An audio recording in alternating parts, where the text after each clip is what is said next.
తెలుగు రాష్ట్రాల్లో చలిగాలుల తీవ్రత పెరిగిపోతోంది. ఎముకలు కొరికే చలి జనం బయటకు వెళ్లేందుకు ఇబ్బందులు పడుతున్నారు. మరోవైపు అల్లూరు ఏజెన్సీలో చలి తీవ్రతకు చిన్నారులు వరుసగా చనిపోతూ ఉండడం విషాదాన్ని నింపుతోంది. తెలుగు రాష్ట్రాలపై చలిపులి పంజా విసురుతోంది. చలిగాలులకు జనం గజగజ వణికిపోతున్నారు. పలు చోట్ల సింగిల్ డిజిట్ కి ఉష్ణోగ్రతలు పడిపోయాయి. హైదరాబాద్ సహా పలు జిల్లాల్లో ఉష్ణోగ్రతలు పడిపోవడంతో ప్రజలు తీవ్ర ఇబ్బందులు పడుతున్నారు. ఉత్తర తెలంగాణ జిల్లాలు చలికి గజగజ వణికిపోతున్నాయి. చాలా చోట్ల కనిష్ట ఉష్ణోగ్రతలు 10 డిగ్రీల సెల్సియస్ కంటే తక్కువగా నమోదవుతున్నాయి.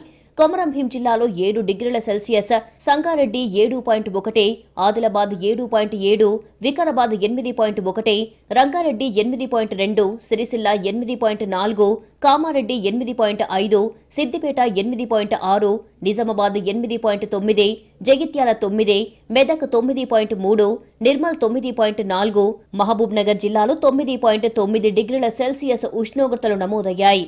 ఏజెన్సీ ప్రాంతాల్లో చలి తీవ్రత ఎక్కువగా ఉండటంతో అక్కడి ప్రజలు తీవ్ర అవస్థలు పడుతున్నారు. అటు ఏపీని చలి వణికిస్తోంది. అల్లూరు జిల్లాలో చలి తీవ్రత అంతకంతకు పెరుగుతోంది. లంబసింగిలో 4 డిగ్రీలు, చింతపల్లిలో 6.8 డిగ్రీలు, పాడేరులో 8 డిగ్రీలకు ఉష్ణోగ్రతలు పడిపోయాయి. అల్లూరు ఏజెన్సీలో చలి తీవ్రతకు చిన్నారులు వరుసగా చనిపోవడం విషాదం నింపుతోంది. ముంచంగిపుట్టు మండలం దారెల పంచాయతీలో పసిపిల్లలు ప్రాణాలు కోల్పోతున్నారు. డి కుమ్మరిపుట్టు, చివుకు చింత గ్రామాల్లో 5 చిన్నారులు మృత్యువాత పడ్డారు. అయితే ఆలస్యంగా స్పందించిన వైద్యాధికారులు గ్రామంలో వైద్య శిబిరం నిర్వహించారు. చలి తీవ్రత అధికం కావడం, పారిశుద్ధ్య లోపం కారణంగా నిమోనియాతో చిన్నారులు చనిపోతున్నారని జిల్లా వైద్యారోగ్య శాఖ అధికారి కృష్ణమూర్తి నాయక్ తెలిపారు. గ్రామాన్ని పరిశుభ్రంగా ఉంచేందుకు పంచాయతీ అధికారులకు సూచించామన్నారు. మరోవైపు రేపటికి ఆగ్నేయ బంగాళాఖాతంలో మరో అల్పపీడనం ఏర్పడే అవకాశముందని వాతావరణ కేంద్రం అధికారులు హెచ్చరించారు.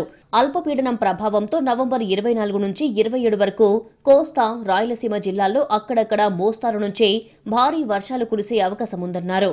వర్షాలు పడితే చలి తీవ్రత మరింత పెరుగుతుందని అంటున్నారు.